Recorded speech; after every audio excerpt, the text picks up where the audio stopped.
Jake Harrison stood in the control room of the Earth Defense Station high above the moon. The big metal station spun slowly in the black space, its lights blinking like tiny stars. Jake had been watching the stars for 3 hours now, but nothing prepared him for what was about to happen. The communication machines started making loud beeping sounds. Red lights flashed on every screen. Jake rushed to the main control panel where his friend Lisa Martinez was working. Lisa was the best person on the station when it came to talking with aliens, though they had never actually met any aliens before. "Jake, look at this," Lisa said, her voice shaking with excitement. "This signal is coming from really far away. I mean really far, like 1,200 years of travel far." Jake looked at the screen. Strange symbols moved across it, nothing like any human language he had ever seen. The symbols seemed to pulse with their own light, and somehow they felt urgent, like someone screaming for help.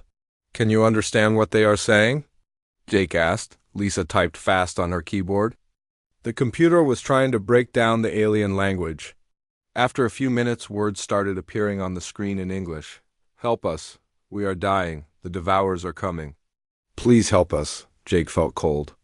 This was the first time humans had ever heard from aliens, and they were asking for help. He called Amy Rogers, the top military person on the station. Amy was tough and smart, the kind of person who could fight wars and win them. Amy arrived in the control room 5 minutes later. She was a tall woman with short brown hair and serious eyes. She looked at the screen and read the message again. "Are they?" Amy asked. Lisa worked on the computer some more. More words appeared on the screen. "They call themselves the Zilani Coalition. They are 3 different alien species who work together. They live in a place called the Kepler 442 system." The alien message got longer as Lisa's computer understood more of their language. The story it told was scary. The Zilani were peaceful aliens who had lived in their corner of space for thousands of years. They built amazing cities and flew between planets like humans drive cars between cities, but something terrible had found them. The aliens called them the Devourers, and they were exactly what their name suggested. They ate everything, not just food, but entire worlds. They would come to a planet, eat every living thing on it, and leave behind a dead rock floating in space.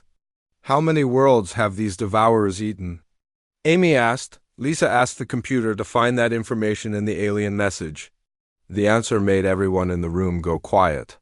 47 worlds, Lisa whispered. They have eaten 47 worlds. Full of life. Jake tried to imagine what that meant.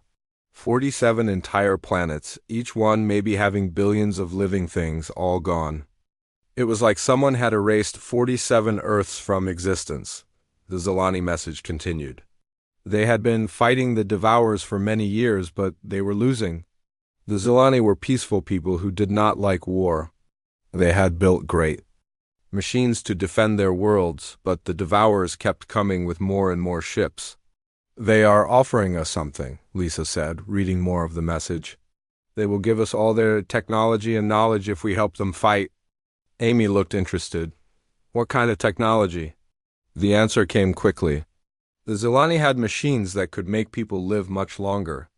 They had ships that could travel between stars faster than anything humans had ever built.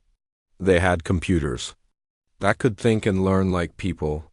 They had weapons that could destroy entire moons. "This is bigger than just our station," Amy said. "We need to tell the president," Jake agreed. This was the most important thing that had ever happened to the human race. He sent an emergency message to President Richard Stone on Earth. The message was simple. "Aliens have contacted us. They need our help to fight a war. They offer advanced technology in return." President Stone called back in 30 minutes. His face appeared on the big screen in the control room. He was an older man with gray hair and tired eyes, but when he spoke, his voice was strong. "Tell me everything," the president said. Lisa, Amy, and Jake explained the situation. They told him about the Zilani, about the Devourers, and about the offer of technology. President Stone listened without saying a word until they finished. "How far away are they?" he asked. 1,200 light years, Jake answered. It would take our fastest ships about 6 months to get there, and you believe this is real? Not some kind of trick? Amy spoke up. Sir, the technology they used to send this message is beyond anything we understand. No human could fake this. And why would they? If they wanted to hurt us, they could probably do it from where they are. President Stone was quiet for a long time. Everyone waited. Finally he spoke. I am going to call an emergency meeting of the Security Council. If we decide to help these aliens, it will be the first time humans have ever fought a war in space. Are you ready for that? Jake looked at Amy, then at Lisa. They all knew this would change everything. If they helped the Zilani, humans would no longer be alone in the universe. They would be part of something much bigger and much more dangerous. Yes, sir, Jake said. We are ready? The president's face disappeared from the screen. Within hours, the decision was made. Earth would send help to the Zilani. They would build the biggest, strongest warship ever made and fill it with the best fighters humanity had. They would travel 1,200 light years to fight monsters they had never seen before. Jake looked out at the stars again. Soon, humans would be traveling to those distant lights, carrying weapons and hope in equal measure. The universe was much bigger and more dangerous than anyone had imagined, but humans had never backed down from a fight. The war was about to begin. 3 weeks after the alien message arrived, the biggest spaceship ever built by humans was ready to launch. The ship was called the UES Valkyrie, and it was as long as 10 football fields put together. Its metal hull was thick enough to stop the biggest bombs, and its engines were powerful enough to push it between the stars. Steve Collins stood on the bridge of the Valkyrie, looking out at Earth through the big window. He was the captain of the ship, chosen because he was the best pilot in the Earth Navy. Steve had short black hair and calm blue eyes that never showed fear, even when things got dangerous.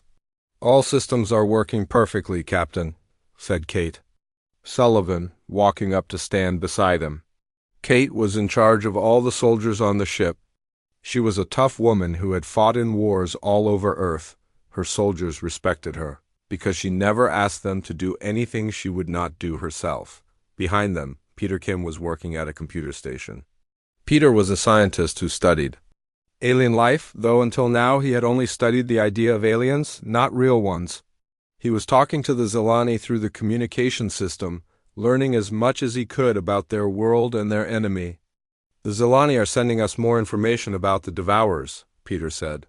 They want to make sure we understand what we are fighting. Steve looked at the pictures the aliens had sent. The Devourer ships looked like giant insects made of metal and flesh. They were dark and twisted, with long arms that could grab other ships and pull them apart.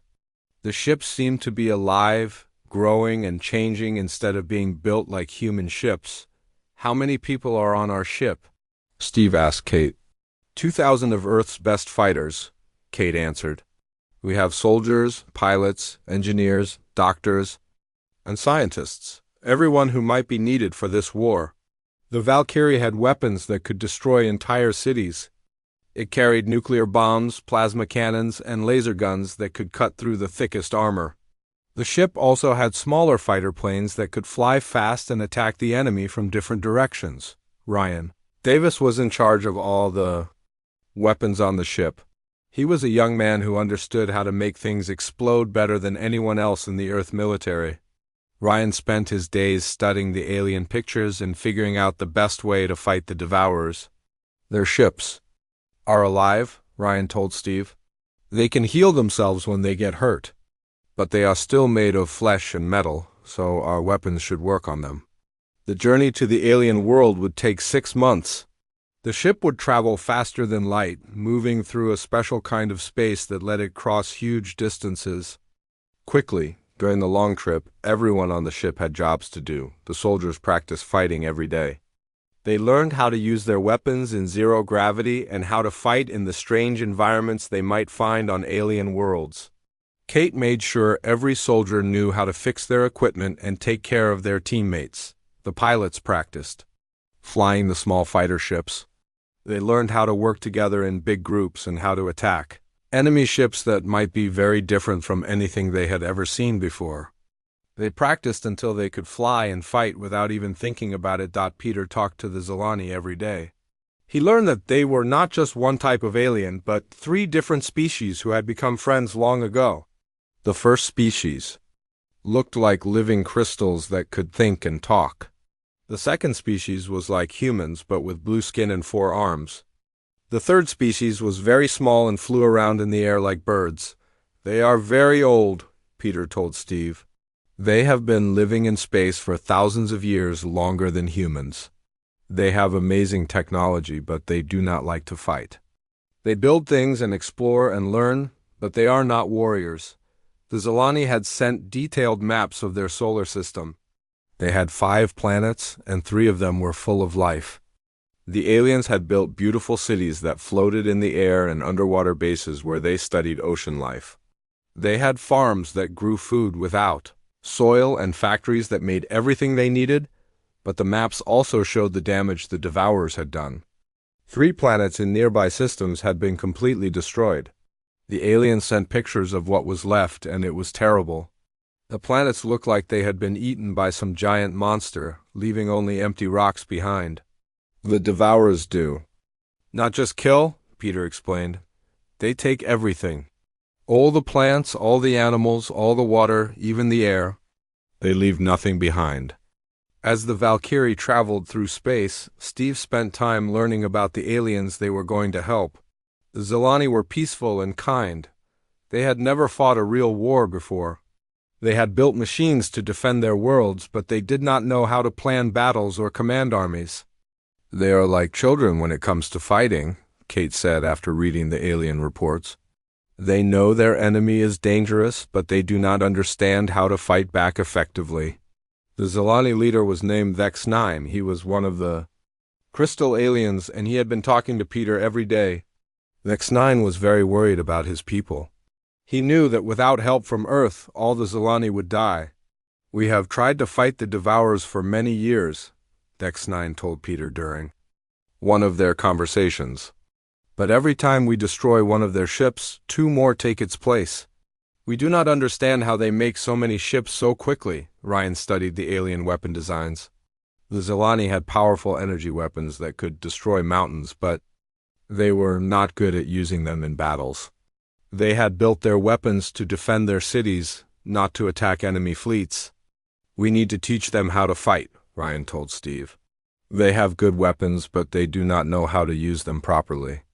After 4 months of travel, the Valkyrie was halfway to the alien world. The crew had become like a family, working together and preparing for the battle ahead.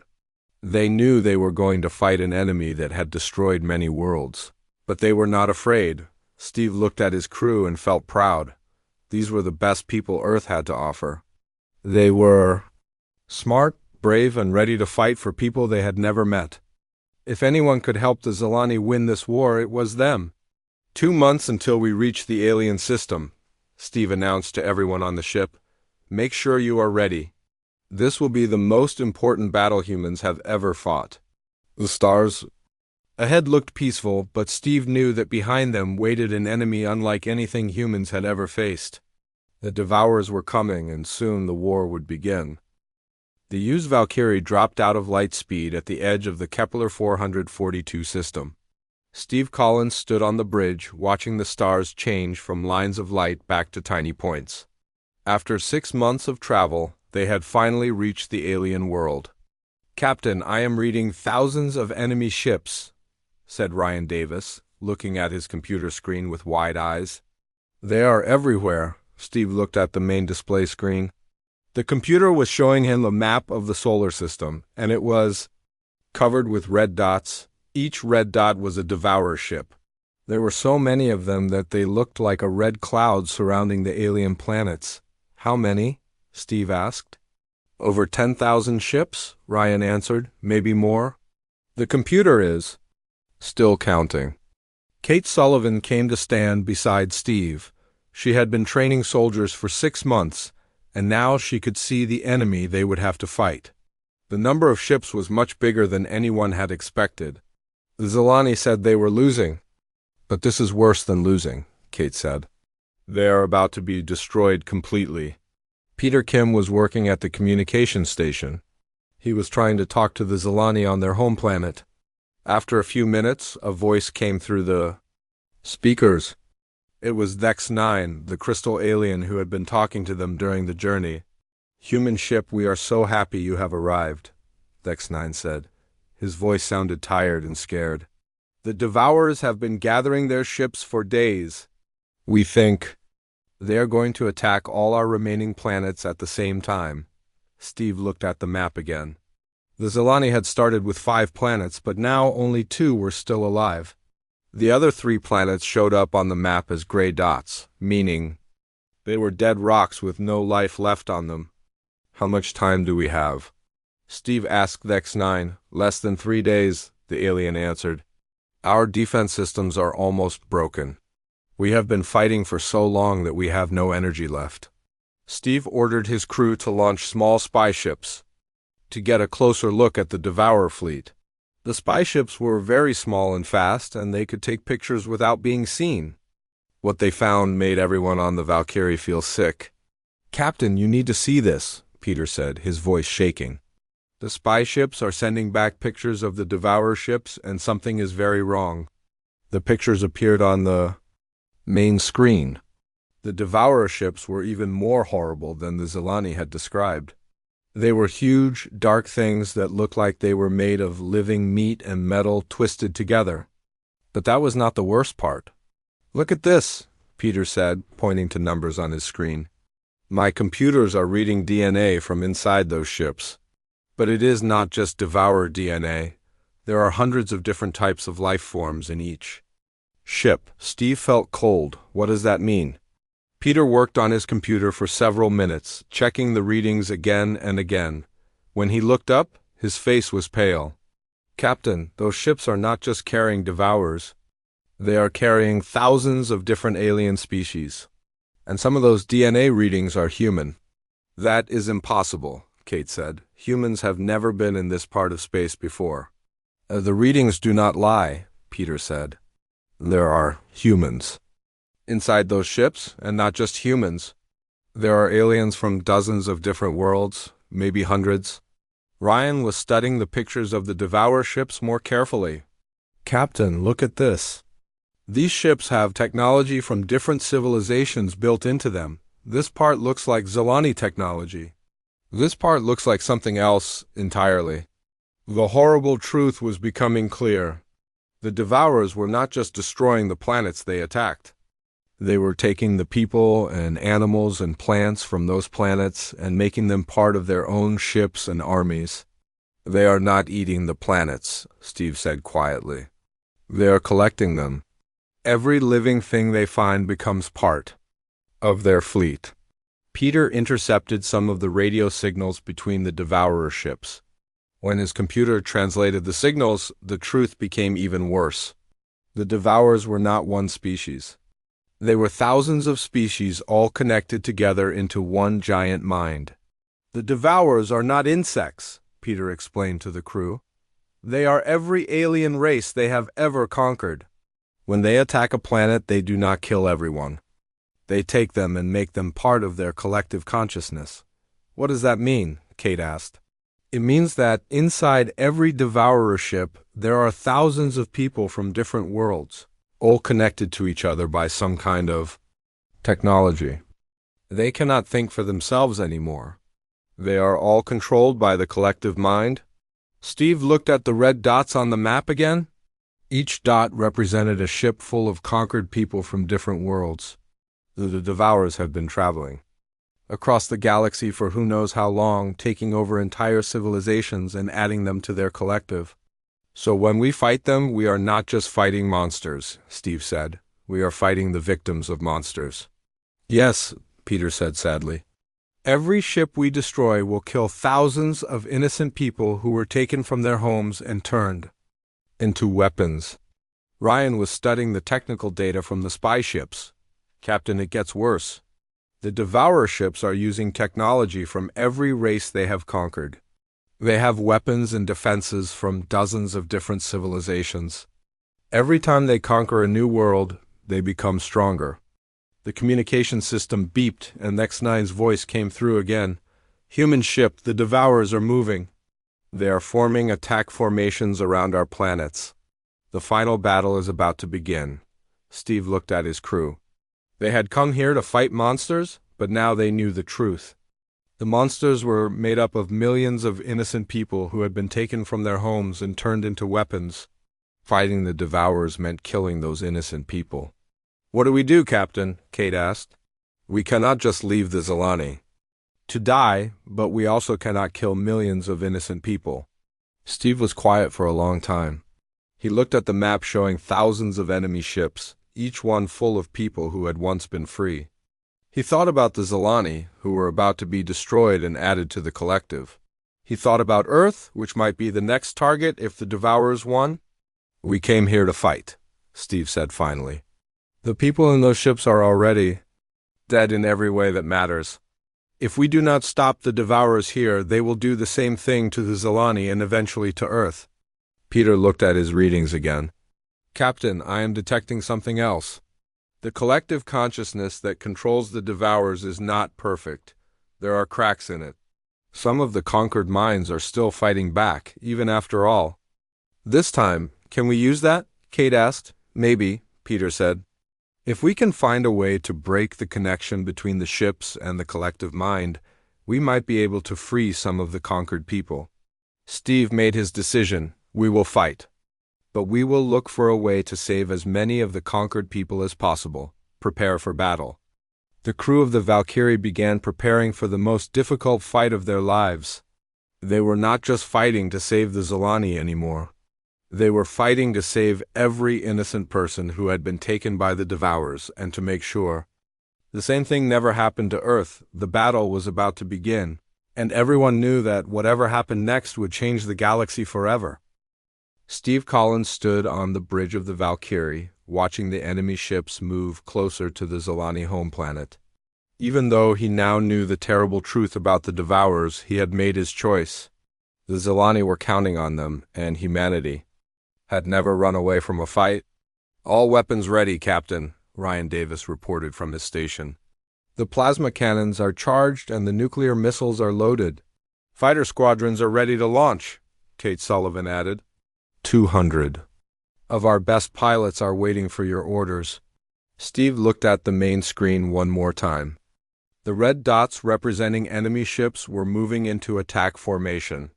There were over 10,000 of them, each one carrying thousands of conquered people from different worlds. But if they did not fight now, the Zilani would be conquered, too, and eventually Earth would face the same fate. "Launch all fighters," Steve ordered. "Begin the attack on the outer ring of enemy ships." The Valkyrie opened its fighter bays and 200 small ships flew out like angry wasps. Each fighter was fast and deadly, carrying enough weapons to destroy a building. The pilots had trained for 6 months for this moment. The first wave of fighters reached the Devourer ships and opened fire. The human plasma weapons cut through the alien ships like hot knives through butter. The organic hulls of the enemy ships burned and split apart, spilling strange fluids into space. "Direct hits on 12 enemy ships," Ryan reported. "They are burning and falling apart." But even as the first Devourer ships died, more ships moved forward to take their place.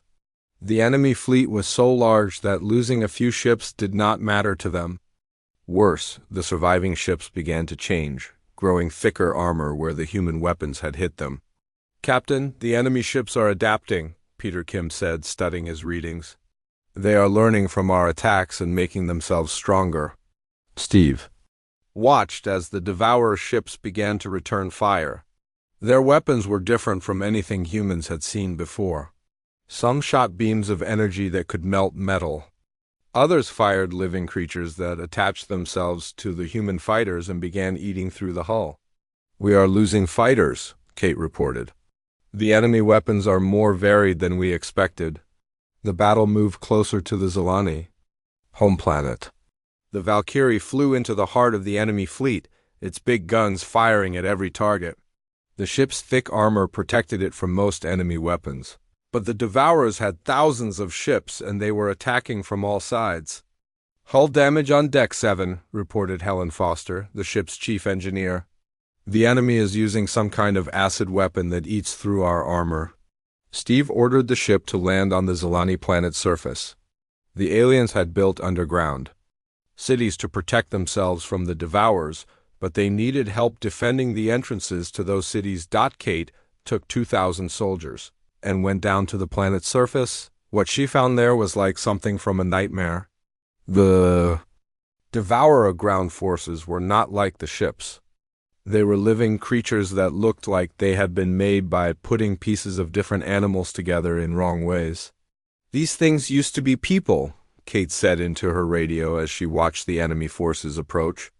"I can see parts that look human, parts that look like other aliens, all stuck together into monsters.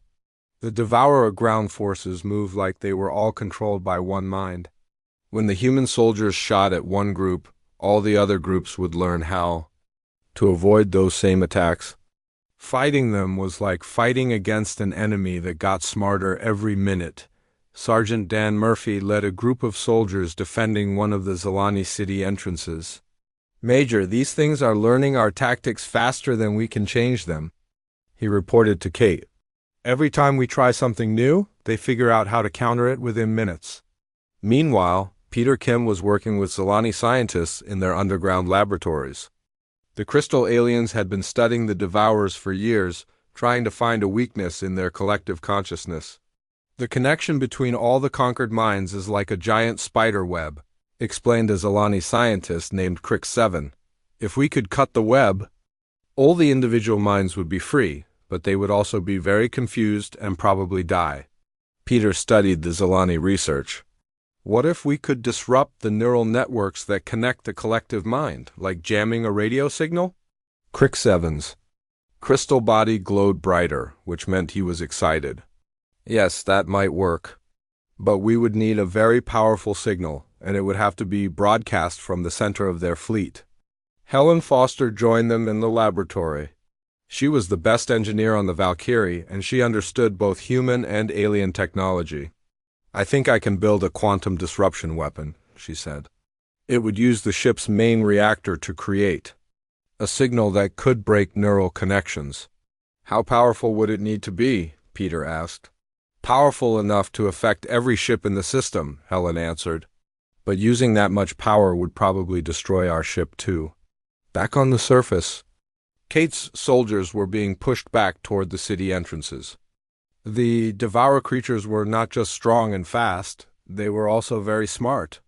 They had learned how to use human weapons that they picked up from fallen soldiers. "We cannot hold them much longer," Kate reported to Steve. "We need a new plan." Steve looked at the battle reports. The human forces were fighting bravely, but they were outnumbered 1,000 to 1. The Devourer fleet was too large and too adaptable. Every time the humans tried a new tactic, the enemy learned how to counter it. "Peter, what is the status on that disruption weapon?" Steve asked. "Helen thinks she can build it, but someone would have to fly it into the center of the enemy fleet," Peter answered. "It would be a one-way trip." Steve looked at his crew. They had all volunteered for this mission knowing they might not come home, but he had hoped to save at least some of them. Now it looked like they might all have to sacrifice themselves to save the Zilani. "How long do you need to build the weapon?" Steve asked Helen. 6 hours, Helen answered. "Maybe less if the Zilani help me." "Do it," Steve ordered. "Kate, pull your soldiers back into the cities. We will make our final stand there." As the human forces retreated into the underground Zilani cities, Steve looked up at the sky. The space battle was still raging above them, but the Devourers were winning. Soon they would control the entire system, and then they would add the Zilani to their collective consciousness, but the humans were not giving up. They would build their quantum disruption weapon, and they would find a way to strike at the heart of the enemy fleet.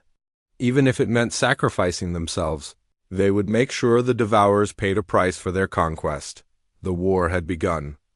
And it would end with either freedom for the conquered minds or the addition of 2 more species to the collective. There was no middle ground, no compromise. Only victory or assimilation. Steve looked at his crew, all of them working desperately. to build a weapon that might save the galaxy. They were far from home, facing an enemy beyond their worst nightmares, but they were not afraid.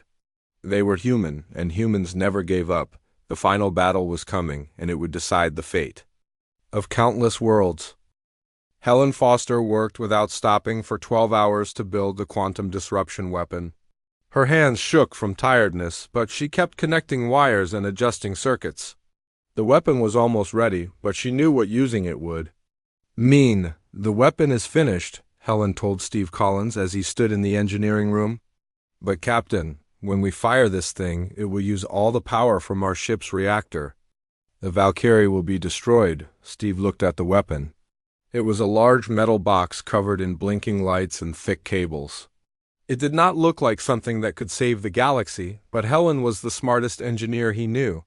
Will it work? Steve asked. It should break the neural connections holding the collective consciousness together, Helen answered. But Steve, we are not just freeing the conquered minds. We are killing them too. When those connections break, billions of people will die. Steve had been thinking about this problem for hours.